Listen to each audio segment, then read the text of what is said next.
یہی وجہ ہے کہ اللہ رب العزت نے اس دنیا میں سب سے پہلے میاں بیوی کے تعلق سے انسانی عالم کی ابتدا فرمائی۔ اس تعلق کے مقاصد اور پختگی کی کیا صورتیں ہو سکتی ہیں، اس حوالے سے اللہ رب العزت کلام پاک میں ارشاد فرماتے ہیں، اور اس کی نشانیوں میں سے ایک اہم نشانی یہ ہے کہ اس نے تمہارے ہی وجود سے جوڑے پیدا فرمائے تاکہ تم اس جوڑی کے ذریعے سکون حاصل کر سکو، اور تمہارے درمیان اپنی قدرت سے محبت اور رحمت کا بیج بو دیا۔ واضح رہے کہ اللہ رب العزت نے میاں بیوی کے تعلق کو سکون کے خزانے کی چابی قرار دیا ہے۔ معلوم ہوا کہ سکون کا اصل مرکز انسان کا اپنا گھر ہونا چاہیے، جہاں وہ اپنے شوہر، بیوی، بچوں کا چہرہ دیکھ کر سکون کی ناقابل بیان کیفیت میں آ جائے۔ لیکن اگر گھر میں سکون کی فضا نہ رہے اور گھر اینٹ پتھر اور فقط نقش و نگار کی آرائش بن جائے تو وہ گھر نہیں بلکہ ڈپریشن کا مرکز بن جاتا ہے، اور پھر ہر کوئی ہوٹل، کلب، دوست یار، تفریح اور دیگر مصنوعی سرگرمیوں کے نام سے سکون کی تلاش میں فرار ہونے کی ناکام کوشش کرتا ہے، کیونکہ جس کسی کو اپنے گھر میں سکون نہیں مل سکتا تو دنیا کے کسی کونے میں بھی وہ پرسکون نہیں رہ سکتا۔ گھر کا یہ سکون کس طرح بحال ہو جائے، اس حوالے سے چند امور پیش نظر رکھنا لازمی ہے۔ ان میں سے کچھ کا تعلق مرد کی ذمہ داریوں سے ہے اور کچھ کا تعلق عورت کی ذمہ داریوں سے ہے۔ اللہ رب العزت فرماتے ہیں، زوجین کا رشتہ قرآن کی روشنی میں، وہ تمہارے لیے لباس کی مانند ہے اور تم ان کے لیے لباس کی مانند ہو۔ اللہ رب العزت نے اس تعلق کو ایک انتہائی بلیغ تشبیہ دے کر بات کو سمجھایا ہے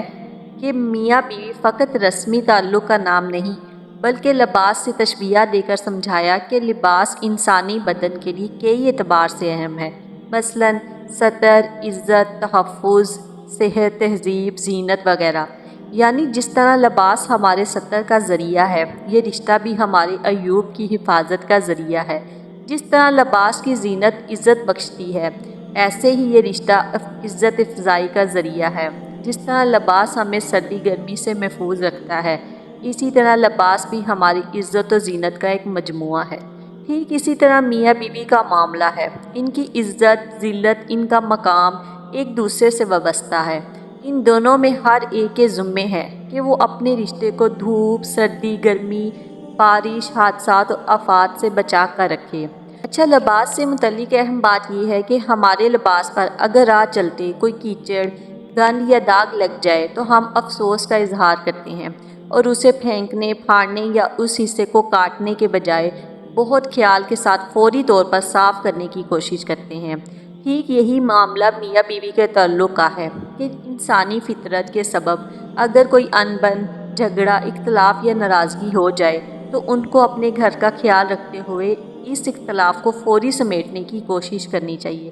در حقیقت یہ رشتہ ذمہ داریوں کی تقسیم کا معاملہ ہے، اس میں کسی ایک کو مکمل قصوروار ٹھہرانا حماقت ہے۔ انسان خطا کا پتلا ہے اور انسان کا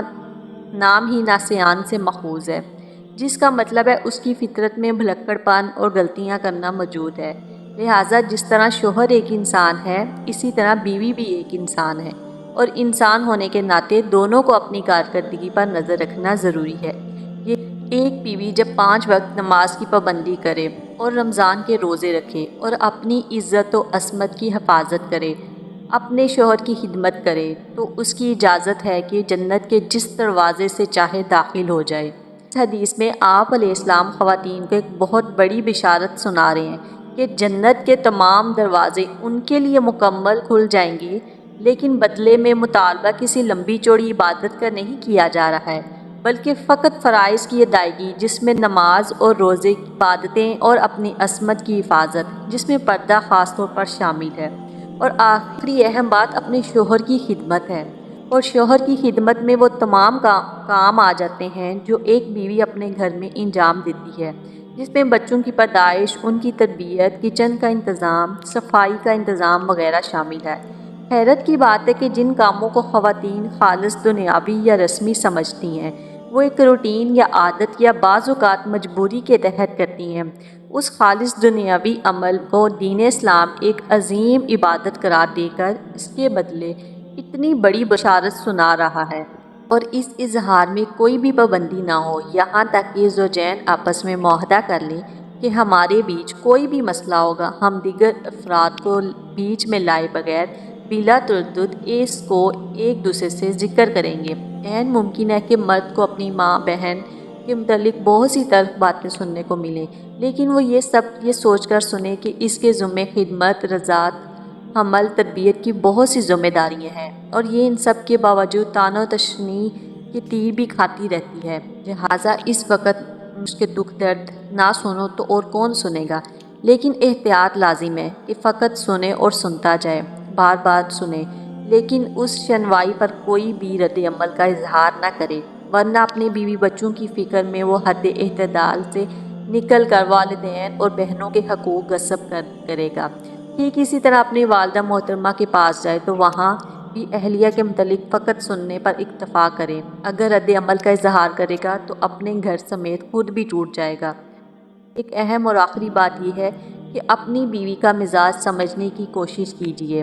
قرآن کریم میں اللہ رب العزت نے خواتین کے لیے ایک مقام پر غفلات کا ذکر کیا ہے، جبکہ مردوں میں غفلت کا مطلب لاپرواہی یا اپنی ذمہ داریوں میں پورا نہ کرنے والے کو غافل کہا جاتا ہے، لیکن جن معنیوں میں غفلات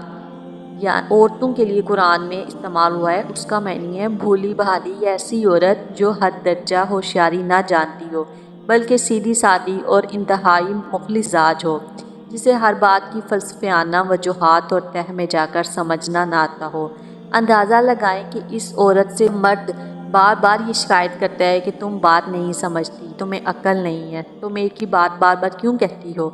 تم تو پیچھے ہی پڑ گئی ہو، تم کیوں نہیں سمجھتی۔ یہ سارے وہ جملے ہیں جن میں مرد اپنی بیوی سے دانش مندی کی انتہا درجی توقعات رکھتا ہے، جبکہ اللہ تعالیٰ نے اسے اس نہج پر نہیں بنایا۔ البتہ کچھ خواتین واقعی علم و عقل، شعور اور دانش کی اعلیٰ سطح پر قائم رہتی ہیں، لیکن وہ استثنائی صورت ہے۔ آپ علیہ السلام اپنی ازواج مطہرات کے کس قدر مزاج شناس تھے، اس حوالے سے آپ صلی اللہ علیہ وسلم حضرت عائشہ رضی اللہ عنہا سے ایک مرتبہ فرماتے ہیں کہ عائشہ، جب تم مجھ سے خوش ہوتی ہو یا ناراض ہوتی ہو تو پتہ چل جاتا ہے۔ پوچھا کیسے؟ آپ علیہ السلام فرماتے ہیں، جب تم مجھ سے خوش ہوتی ہو تو کہتی ہو محمد کے رب کی قسم، اور جب تم مجھ سے ناراض ہوتی ہو تو کہتی ہو ابراہیم علیہ السلام کے رب کی قسم۔ اور جواب میں حضرت عائشہ رضی اللہ عنہا فرماتی ہیں، ناراضگی کے عین موقع پر بھی میں فقط آپ کا نام چھوڑتی ہوں، باقی دل میں برابر آپ کی محبت برقرار رہتی ہے۔ یہ کچھ گزارشات ہیں جن کی زوجین کو ضرورت ہے، اور ضرورت ہے کہ تمام شادی شدہ حضرات ان اصولوں سے ایک بار ضرور واقف ہوں۔